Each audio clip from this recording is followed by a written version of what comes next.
सभी किसान भाइयों को बहुत बहुत नमस्कार। किसान भाइयों, आपका एक बार फिर स्वागत है। बात वही खेती की चर्चा करेंगे आपके अपने चैनल खेती सलाह में। देखिए किसान भाइयों, अब ये जो एक बात छिड़ी है जिसमें कि हमने गेहूं के पीलेपन की बात अब उठा रखी है।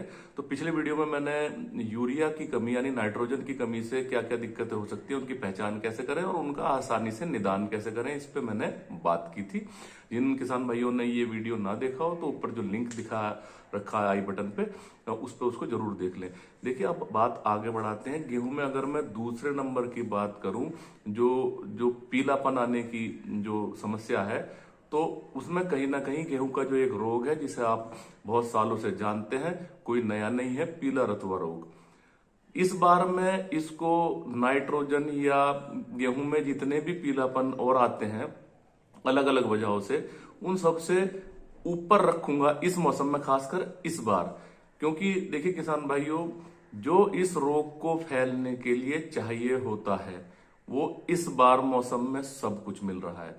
अभी ये रोग आया नहीं है, लेकिन आने में देर नहीं लगेगी।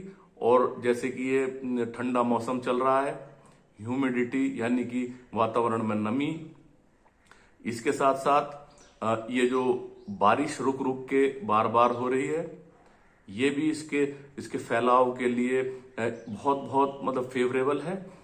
और इसी के साथ साथ जो ओस की बूंदे, कोहरा, ये सारे जो जो संकेत हैं इस तरफ इशारा कर रहे हैं कि इस बार हमको अलर्ट रहना पड़ेगा।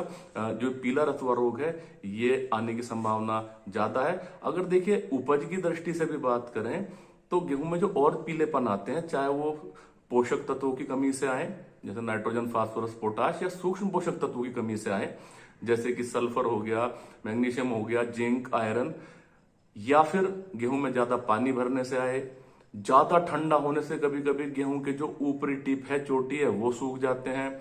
इसके अलावा पीएच की गड़बड़ी से भी दिक्कत हो सकती है।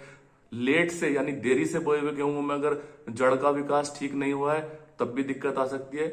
इन सब का कहीं ना कहीं हम इंतजाम कर सकते हैं। कुछ में इंतजाम करने की जरूरत है, कुछ में इंतजाम करने की जरूरत ही नहीं है।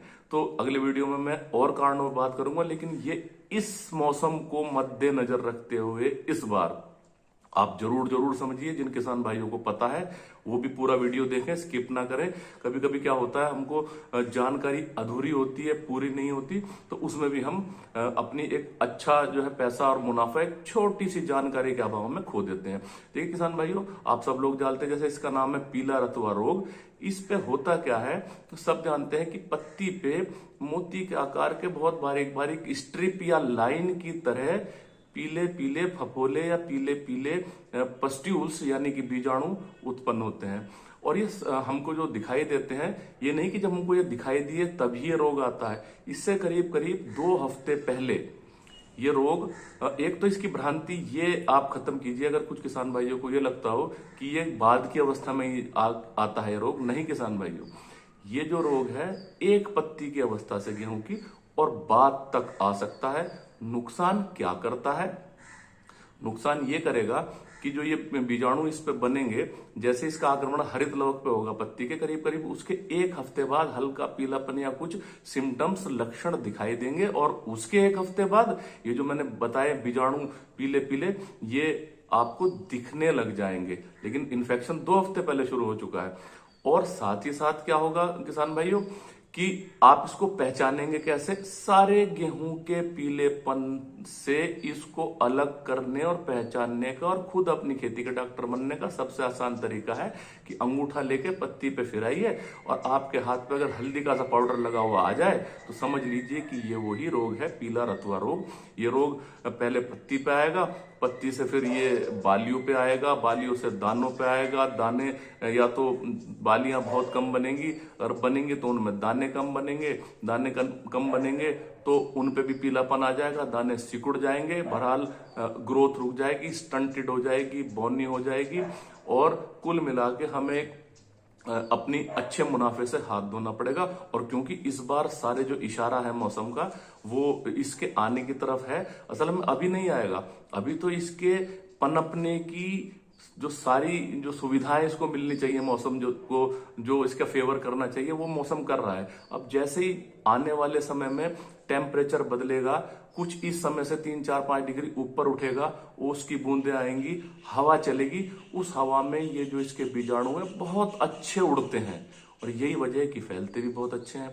तो अब इसमें हम कर क्या सकते हैं किसान भाइयों, बिल्कुल समय खराब ना करते हुए, देखिए मैं 2-3 इसमें बातें करूंगा, बिना सोचे समझे अनाप शनाप या ये मान के कि ये फंजीसाइड, ये फफूंदनाशक महंगा है तो ये ज्यादा अच्छा काम करेगा, ऐसा नहीं है। देखिए 2 बातें तो हमेशा होती है, लेकिन उसका अब समय नहीं है।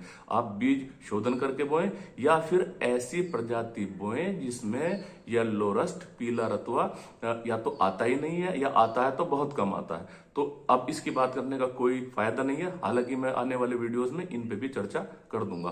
फिलहाल अब क्या करें, अब ये करें किसान भाइयों, जिन खेतों में कोई समस्या ही नहीं है और फसल हरी बनी हुई है, तो इस बार हम क्यों ना बचाव के लिए जो हमारे जो गेहूं है 1 महीने के, 35 दिन के, 40 दिन के हो चुके हैं, उन पे ब्यात की अवस्था, यानी कुल मिला के ये है कि वो बढ़वार की अवस्था में है, तो उस पे हम कुछ, मैं आपको स्प्रे जो है स्क्रीन पे दिखा रहा हूं बचाव के लिए, स्ट्रोबिलुरिन ग्रुप के फंजीसाइड्स। देखिए ग्रुप्स फंजीसाइड के अलग अलग हैं, जैसे कि ये एजॉक्सिस्ट्रोबिन आता है, आपने देखा होगा एमिस्टार में भी आता है, या आपने देखा होगा मिराडोर में भी आता है। यानी कि ये जो फंजीसाइड है बीमारी आने से पहले बहुत अच्छा काम करते हैं रोकने के लिए, उसके बचाव के लिए। तो 1 ml एजॉक्सिस्ट्रोबिन आप ले सकते हैं, किसी भी कंपनी का लें, अच्छी कंपनी का, प्रति लीटर पानी के हिसाब से। और या फिर कई बार एजॉक्सिस्ट्रोबिन प्लस डाइफेनकोनाजोल, जैसे कि जो एमिस्टार टॉप में है सिंजेंटा का, और भी किसी अच्छी कंपनी में आप ले सकते हैं, कोई बड़ी बात नहीं है। देखिए ये तो मैंने आपको बताया जब बीमारी है ही नहीं।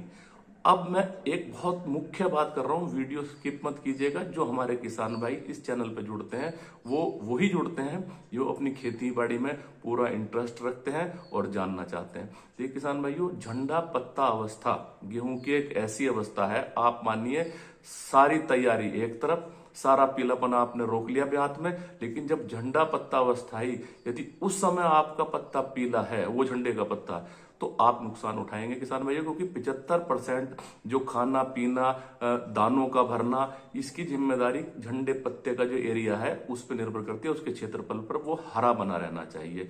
और दानों का भराव 55% इसी बात पर निर्भर करता है कि आपका झंडे का पत्ता कितना स्वस्थ है।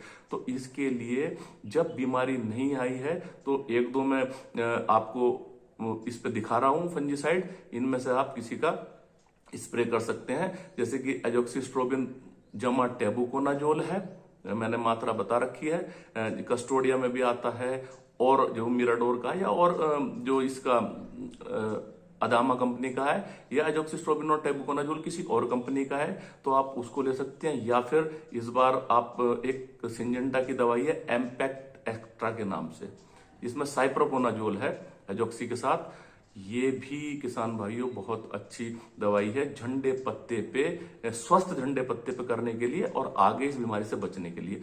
अब मैं बात करता हूं बीमारी आ जाए तो, बीमारी आ जाए तो दूसरे ग्रुप के जो फंजीसाइड्स हैं वो ज्यादा काम करेंगे, जैसे कि प्रोपिकोनाजोल, आपने देखा होगा बम्पर के नाम से, शाइन के नाम से, टिल्ट के नाम से, ये बाजारों में उपलब्ध है।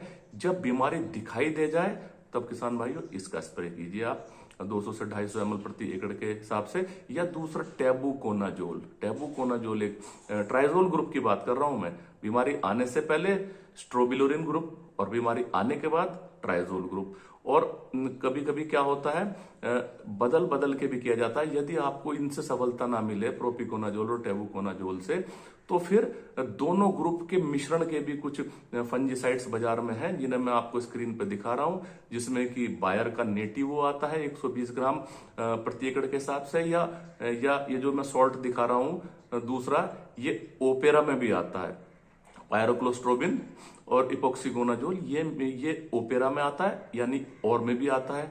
तो अच्छी कंपनी का 200 ml इसका कीजिए। ये 3-4 मैंने फंजीसाइड आपको ये बताए हैं, यकीन मानिए इस बार बहुत अलर्ट रखने की जरूरत है अपने आप को। आने वाले समय में गेहूं पे लक्षण मैंने आपको बताए वो पहचानिए, बचाव के लिए स्प्रे कीजिए, झंडे पत्ते का भी ध्यान रखिए, और अगर कहीं बीमारी दिखाई दे जाए तो उस हिसाब से जैसे मैंने आपको रिकमेंड किए ऐसे फंजीसाइड्स का आप इस्तेमाल कर सकते हैं, करना चाहिए। इसी के साथ बहुत जल्दी दोबारा मिलूंगा एक नई जानकारी को लेते हुए।